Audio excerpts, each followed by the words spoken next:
Hi there, I'm Christy. And I'm Courtney, and we're Heard at the Bar. Today, we're joining you for a special episode. We joined a podcast-a-thon, and we have a chosen charity, 519Pursuit. Chris is going to tell you a little bit more about that charity, and we're just going to have a little chat about it, and then we'll obviously, like we always do, go into other topics heard at the bar. So 519 Pursuit is a London-based charity, started back in 2017. And it was actually one of the co-founders, Alison DeBlair. I have to remember her last name. Sorry, Alison, I didn't remember. Yes, Alison DeBlair. She was the face of it. That's who I know. There is another founder who's a part of this as well, but Allison's the one that I know. And so she came and she spoke to me early on back in 2017 when they first started. And she was a security guard and a bouncer. And so she spent much of her first part of her life shooing away homeless people from establishments and basically being exclusive. And so one day she brought a pot of chicken noodle soup to a shelter. And I guess the story goes, and I'm totally paraphrasing, but one of the guys says, "Oh, this is real chicken," or something like that. And all of a sudden she had a crowd. So she spent time speaking to people who live on the streets. What do you need? How can you be supported?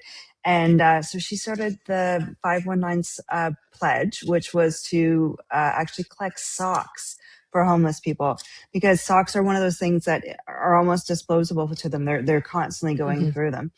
And so we participated in many years, collecting every Christmas socks for the homeless. We haven't done it in a while, and I have to apologize to Allison. I'll come back to you, my girl. I promise. But yeah, we kind of got caught up in our own life and our own things going on. But it's such a great, and she's just such an inspiration, Allison, and the work that she's done, and it's become huge. I think I had there. Let me pull up the Instagram account here, because the amount of socks that they've actually collected over the years is unbelievable. Oh, of course. So typical Christy in her technical savvy. I had it up and then, okay. So this was December 2025, 117,043 pairs of socks have been donated. So the idea also is to kind of fill in some of the gaps. So there's more than just the socks, is what they do, but they're really there to help support the food bank, help support shelters, and more of a community approach of getting to know each other and really, what do you actually need rather than what we think you need, which I think is just amazing. The homeless issue, though, is huge globally. It's not just a London, Ontario issue. I was reading a book called, oh man, here we go. I was so close to being very smart in this conversation. Is it Blades of Grass? Braided Grass? Okay, anyways, we're going to look it up and we'll put it in the text. I'm pretty sure it's Braided Grass, but it's written by an Indigenous woman. And in it, one of the passages is about how when there is an imbalance of wealth, when there's more people with, there's more people without. And until you bring the balance back as a community, it's going to continue to be a problem. And I know that I've had a lot of conversations with people, especially who work downtown, and it's hard sometimes for people to feel compassion and love and humanity when it's affecting your livelihood, when it's affecting your ability to feel safe and secure. But nobody chooses. Well, maybe some people choose the life of living on the street. Most don't. Yeah, most don't choose that lifestyle. And it is harder, and it depends. There's so many different reasons people are homeless. Like just so many different reasons. And just even seeing around the studio, actually I was having a conversation in class I guess it was yesterday, because there was a homeless person beside the studio that I hadn't seen in Oh, a okay. while. Like I haven't seen people around the studio at No, all no, this summer at it's all. been, yeah. And there's been two just this week. And so we were just discussing her situation, and I was saying, okay, well, let's just be mindful that there's someone there, and just make sure that she is safe and that we are safe by locking the Right. door. And Right. I was like, let me know if anything bothers you, if you see anything, kind of Yeah. thing. 'Cause, Yeah. and then we were talking about the fact that it has seemed lately like, I don't know if we had more things open for them, because it was a very, very cold winter. And it does get quieter in the winter to begin with. Yeah. Yeah. But now that it started to warm up a little bit, that you're seeing more around the studio, that kind of thing. Mm-hmm. And I mean, I think it was last week that there was an epidemic, an overdose epidemic in London. Yes. That somebody was driving around giving out some form of drug that was causing people to OD. It was a pill form, and it was actually fentanyl. It was fentanyl. It was fentanyl. I hadn't heard what it was. Why would, so this is what I get it. Why would someone do this? Why, when you know you're hurting a human, like you're hurting and someone. They were giving it for free. It wasn't. Yeah, well, that's what I mean. Like they weren't doing it, like they weren't doing it because somebody was paying them for it. They were just handing it out, and every single person who got it OD'd. So obviously it was not good. No. Like, but why would you do that? Why in all humanity would you hurt somebody on purpose? This is a great question. I have no idea. It's sad and it's scary. We were talking about this last week, actually, that all of a sudden on my phone, I started getting these. This is turning into, well, I guess, anyways. It's part of this. On my phone. And I had to pick up my phone when I said that. Yeah. For those of you who aren't watching. Instagram, I'm getting ads for the different ways to detect whether the date rape drug is in your drink. Oh, yes. So one was like a sticker you put on your nail, and you put your nail in, and if it changes a color, then you know. Yeah. And of course, they're showing it with stickers on every single nail, so that every drink you have, you can test. Yeah. Another one was like little test strips that you dip in, and it gets the same thing. But the fact that we've had to create a device to check whether or not somebody's trying to drug you when you're enjoying a drink and trying to be out and social breaks my heart. You have to be like, so here's that's a conversation that I recently had with Neve, because she is almost 19. And I keep talking to her about, like, yes, you go out, you think you don't, you think you're safe, you think you're with people, it might not be them. It might not be them who does it. Like, I know that you and I went out last summer, I think it was. And I don't know, I had 2 drinks, and I was impacted way more than an actual drink. Right. So my fear is that same thing. Now, luckily for me, I had you, and I was able to oblivious to this, by the way. Yes, and I was able to. I just thought we're having a good time. I was able to text Ryan to be like, I think I need you to pick me up right now. But yeah, just something like that, and you don't know. Like, I've seen people in establishments trying to take girls and be like, okay, come with me. You don't know why they're doing that. It's not safe. No, it's not. And it never really has been. No. So unfortunate. But yeah, it was kind of heavy. That was kind of a heavy conversation. Yeah. It's not typically what we talk about, but no. You know what though? Things are heavy. Things are very heavy right now. Right? Like the world itself right now is just heavy. We also stay away from that conversation, which, part of that is self-preservation. Yeah. Because, which is a shame, but you're afraid to say certain things, especially in a forum like this, because you don't know what could possibly happen to you, or what would happen to something we're trying to build. Yeah. Which I think is also a shame. Yeah, it is a shame that it's the whole freedom of speech, right? Mm-hmm. It's a shame that you don't feel that you can talk about anything. And Canada used to be different. We used to, like, I used to feel like I could say anything I wanted, obviously within reason. Like, Yeah. you never say anything, but like, I could talk about anything and I wouldn't be worried about repercussions. Yeah. And So are you now worried like within Canada that if you said something that there'd be repercussions here in Canada? Or are you worried that just the connection to somewhere else? the connection to somewhere else. Okay. Yeah. No. I think honestly, we weren't, if we were sitting in a bar downtown, Yeah. having a chat, I would feel safe to talk about anything I wanted to. Right.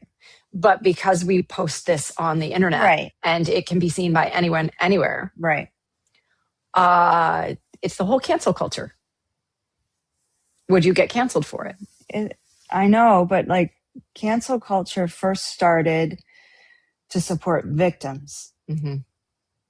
people who were abusive to And it's others. grown.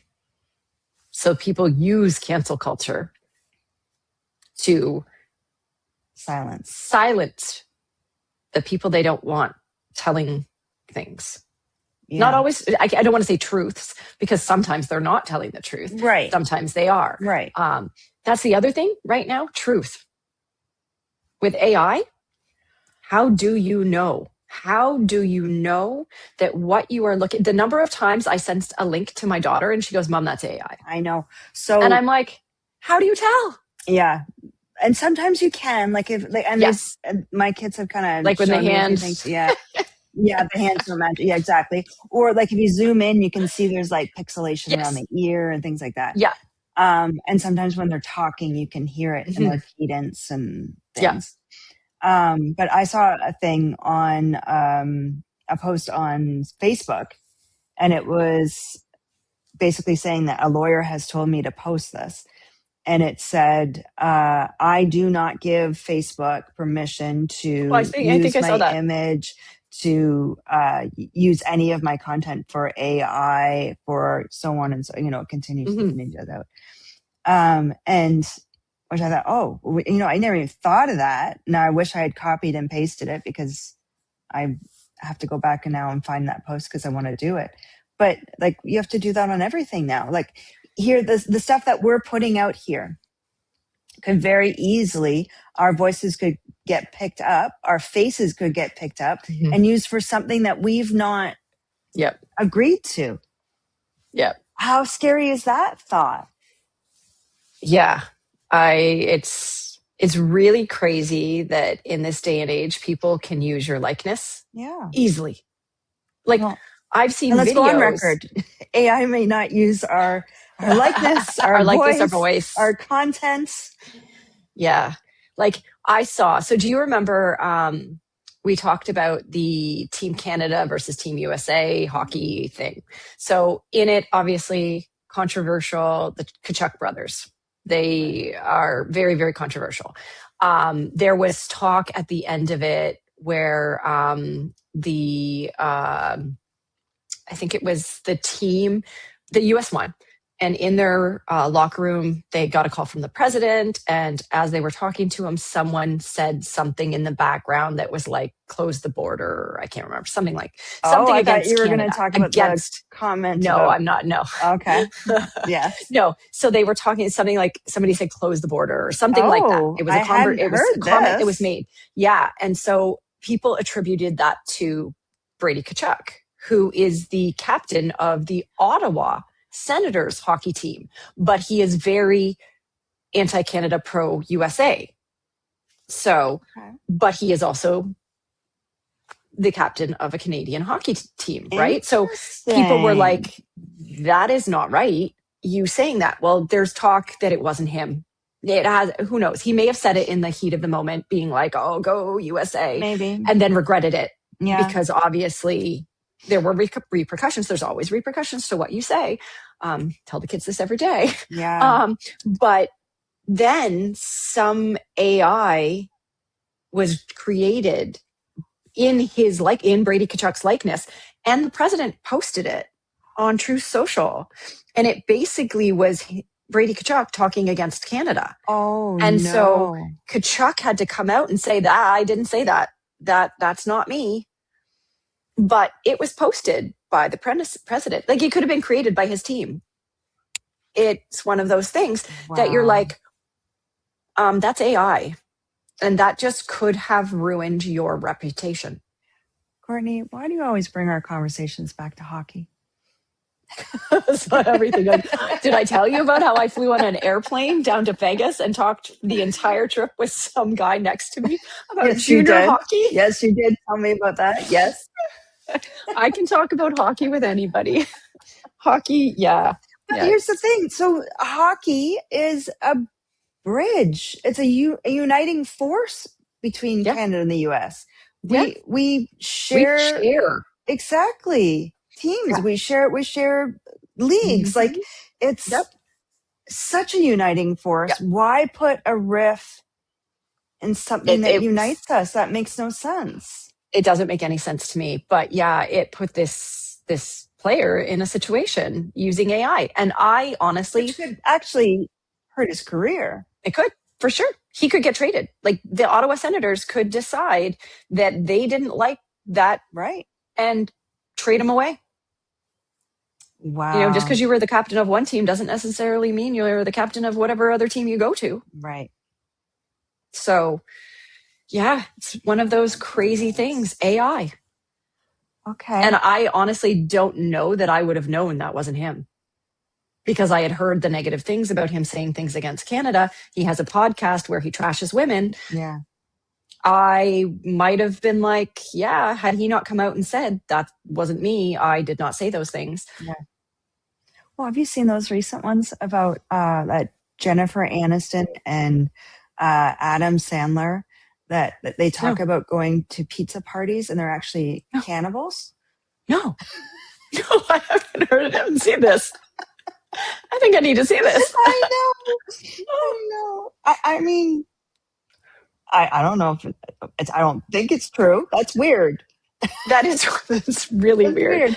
But then also, like, how upsetting would that be to be like, your publicist calls you up and says, "Hey, Jen, here's the new one that's come out. Do you want to make a comment?" Like, how? No, I don't want to make a comment. No, actually, that's ridiculous. I can't imagine. Honestly, I can't imagine being a publicist and in social media right now. Oh God, no. I feel like I got out right before all this stuff happened. AI was just starting to be common when I got out. I can't imagine dealing with it now. Here's my struggle with it, is that it's something that's going to continue to evolve. It's going to continue to be used. There's a lot of stuff out there saying that if you don't use it as a business owner, you're going to be behind if you don't get yourself on top of it. Where I struggle with it is that AI is generated from content of others. It's generated from other people's intellectual property. I struggle because those people who it's taking from had no say in it, will have no say in it, and will have no connection to that intellectual property. And that just doesn't sit right with me. From my history of working with AI, there are two different versions. There's the version that basically gets information from a source. Right. And the version who gets information from, like, the web kind of thing. So, like, at Western, we had a version where we entered all the answers and it searched only within our content. Okay. So AI, which is kind of amazing. That's wonderful. Which is kind of similar to, I think, one of the products we're looking at the studio. It has the background to use journeys and things like that. And it's all based on information that you input. So the information is in a database that you create, that you have, that you house the information. So that's what Western used as well. Right. But then there's the other one, so the ChatGPT, that scrapes the web for anything. And then it creates its own version of things. So I always tell this to Neve. I'm like, AI is wonderful. If you need help for ideas, or if you have an essay and you want options or want to see where you've made, you could change things, great. Don't use it and don't rely on it to tell the truth, because I have seen the craziest information created by AI when I was doing the testing of Western's AI, that I was like, that didn't happen in history. Yeah. That's not true. That's not even a quote from that person. Oh my. Because very often, if you're typing a quote, you want a quote from, let's say you wanted a quote from Gord Downey, Okay. and you wanted to use song lyrics, and you entered all this in. AI will generate a quote that is written in the voice of Gord Downey, but it will not tell you that. It will just spit out this thing. So if you just copied and pasted it, you would be quoting something that Gord Downey might not have actually written. It just is in his voice. So you have to be very mindful. Oh my God. And AI is also only as good as what you request. So as specific as you can get, the better it is. Right. So, but a lot of people using AI don't know that. Yeah. Oh my God. See, it makes me nervous. It makes me nervous. So a client I was talking to today, it's crazy that we got onto AI. How did you know that? I just talked about this today. I didn't know. I did. Sister, I think, had a new piece of equipment, and it was really complicated and trying to figure out how to use it. So put into AI, give me a podcast about this, spewed out a podcast that like sounded like some people were talking with like banter and everything, but described exactly how to use this piece of equipment, and like helps was useful, but created a podcast. Yeah. Like, yeah. I know we came to the podcast world late, but I'm not prepared to have AI take. I'm not prepared to AI to replace us. Although, hey, we wouldn't run into sound issues. Oh my God, video issues, right? I mean, it would solve a lot of our problems. It would, it'd be very easy. Our scheduling issues to get together and tape. Oh, poor us. Oh, I know. We're back to doing just the two of us. Today, yes. We miss you, Simon. Yep. We miss you. We're still going to have Simon edit for us, but yes, we don't have him here with us. Yeah. But yes. But it's been so fun having him. So stay with us. Don't leave us, because we'll find you.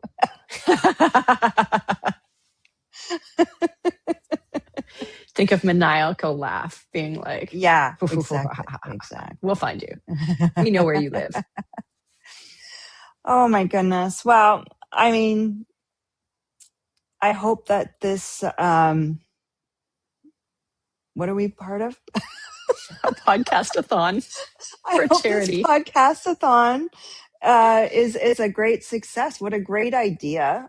I think it's a wonderful idea. I just think it's amazing the amount of things that are coming our way. Mm-hmm. Every time I see you, it feels like there's something new some new opportunity, something new that has come our way, requests and things. Wow, exciting. And thank you to everybody who is listening to us on a regular basis. And we have 1,000 followers on YouTube. It's crazy. So what we'd like to ask you all to do. Can you watch our videos? Just put it on in the morning before you leave for work, and run all day, and then just do that on a daily basis so we can get our numbers up. Get our views up there. Yeah. And we got to that would be great. We got to get Simon to help us with shorts, I guess. Yeah. If we can get, I can't remember how many millions of views on our shorts we could get monetized. Just millions. That's just all. Millions, just millions. Like 4 million or something like that. Shh, no biggie.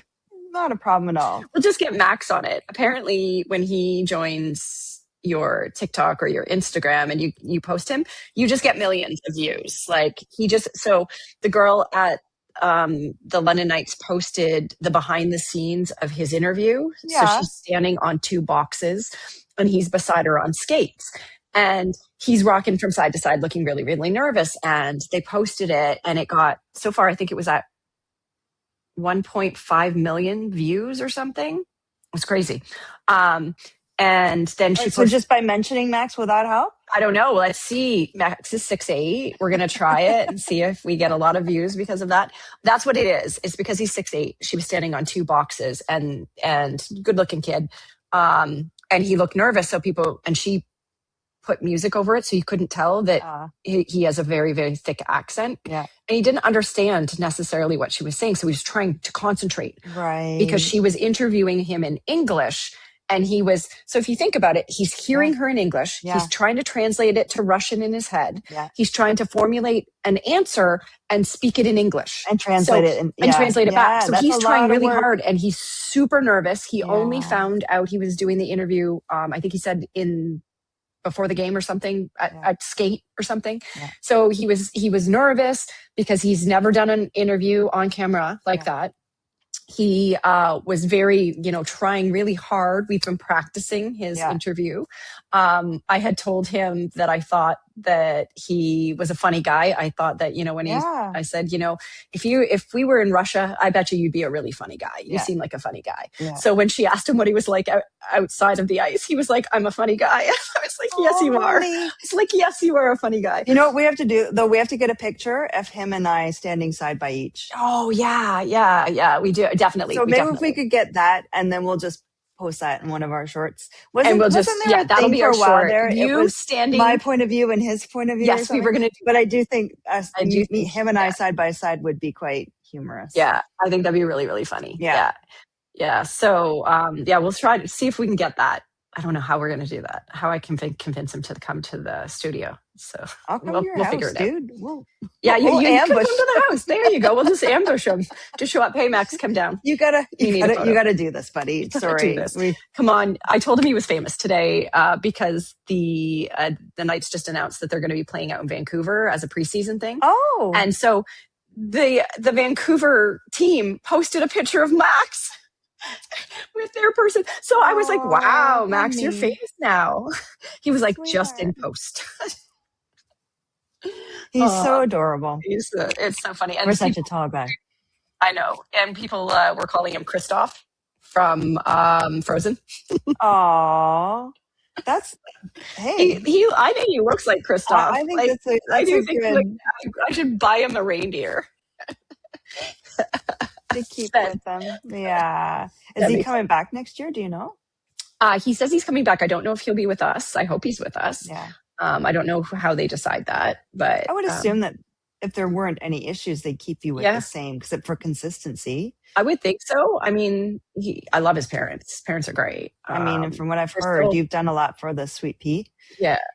Yeah, so I'm hoping it'd be good to have him back because obviously now he's just getting totally comfortable in the house with us. Yeah. So it's like it's his house. So good. Well, not that it isn't. It is his house. Yeah. But yeah, I think he's just comfortable now. So it'd be nice. It'd be also nice if we got a second one and he could have a friend in the house just because it is hard. Right. It's Ryan and I mostly. Like Neve's there, but she's just in an apartment in the basement. So she's not even actually up. She comes up just for supper. But it's just us, Yeah. Nothing like a 17-year-old boy and a bunch of old people. You're cool, Courtney. You're cool. Aww. You dated.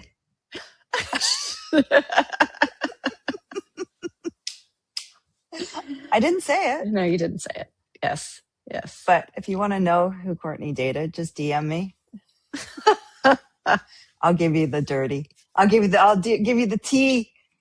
Because she refused to talk about it. We're going to end this before she starts giving away stuff. Oh, well, okay. So yeah, DM me and I'll spill the tea on Courtney and who she dated. All right, everybody. Thank you so much for listening to us. If you're from London and you feel so obliged, please support our friends at 519Pursuit. And do us a favor, listen, subscribe, be a part of the community, and blessings will come your way. All right. Have a good night, guys. Bye. Bye.